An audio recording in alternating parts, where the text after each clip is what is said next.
সময় একই রকম ডাল না খেয়ে ডালকে একটু অন্যরকমভাবে রান্না করি। আজকে আমি তৈরি করব সোনামুগ ডাল দিয়ে একটা খুব সুস্বাদু রেসিপি। হ্যালো বন্ধুরা, সম্পাস ক্রিয়েশনে আপনাদের সকলকে স্বাগত। আজকে যেটা তৈরি করব তার জন্য প্রথমে আমি ডিমটা সিদ্ধ করে নিচ্ছি অল্প নুন দিয়ে। এখানে আমি হাফ বাটি সোনামুগ ডাল নিয়েছি, এটা একটু গরম প্যানেতে আমি সেঁকে নিচ্ছি। এখানে আপনারা সোনামুগের বদলে এমনি মুগ ডাল নিলেও হবে, একই রকম হবে। তো এটা আমি একটু এখন গরম তাওয়ায় সেঁকে নিচ্ছি। গ্যাসটা আমি এখন মিডিয়াম করে রেখেছি, বেশি জোর করলে পুড়ে যাবে। ডালটা হয়ে গিয়েছে সেঁকা, এবার ধুয়ে এটা সিদ্ধ করতে বসিয়ে দেবো। এখন ডালটা আমি সিদ্ধ করতে বসিয়ে দিয়েছি। এবারে পেঁয়াজ, আদা, রসুন, টমেটো, কাঁচা লঙ্কা মিক্সিতে আমি একটু পেস্ট করে নেব। ডিমটা আমি ভাজার জন্যে কড়াইতে দিলাম সাদা তেল। ডিমটা আমি অল্প করে ভাজবো, বেশি না। এবারে আমি আলুগুলো ভেজে নিচ্ছি। ডিম তুলে নিয়েছি, আলুগুলো একটু মিডিয়াম সাইজের করে কেটেছি। আলুটা একটু ভালো করে ভেজে নেব।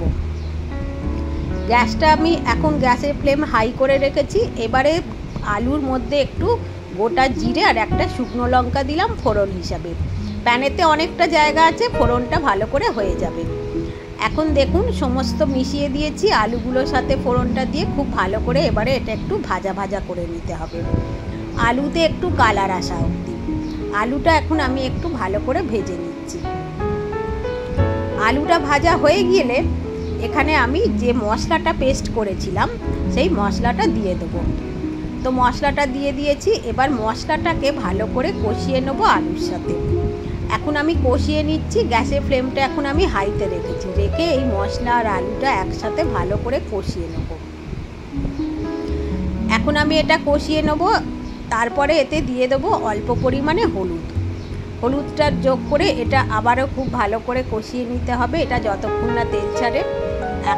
এবার এটা একটু আস্তে আস্তে করে কষিয়ে নেব। তারপরে আমি পরের স্টেপে চলে যাব। এটা অত্যন্ত সুস্বাদু খেতে হবে। একটু নুন দিয়ে দিলাম পরিমাণ মতো, আলুটা তাড়াতাড়ি সিদ্ধ হয়ে যাবে নুন দিয়ে ভাজলে। তো এখন আমি এবারে এটা কষানো আমার হয়েই এসছে। এর পরেতে আমি এতে দিয়ে দেবো মিক্সিং জারটা ধুয়ে একটু জল আর তেজপাতা, যাতে আলুগুলো একটু সিদ্ধ হয়।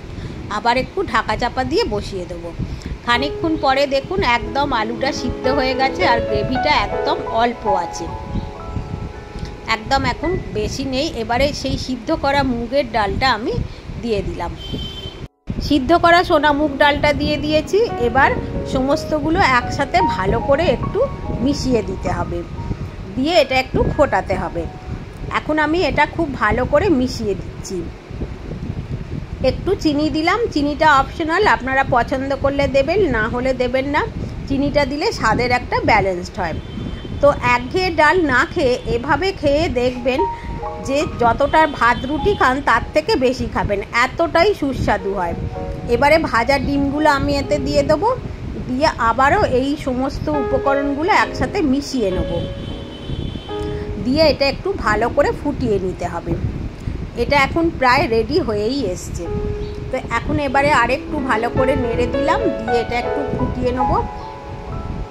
এখন এতে আর একটা উপকরণ দেয়া বাকি আছে, সেটা এবারে দিয়ে দেবো। এটা একটু অল্প ফুটে যাক। তারপরে আমি এতে দিয়ে দিচ্ছি ঘি। এখানে ঘি অবশ্যই একটু দিলে খুবই খেতে এটা আরও সুস্বাদু হবে। এইভাবে ডাল তৈরি করে খেয়ে দেখবেন বন্ধুরা, অসম্ভব সুস্বাদু খেতে হয়। আর একটু দিলাম গরম মশলার গুঁড়ো।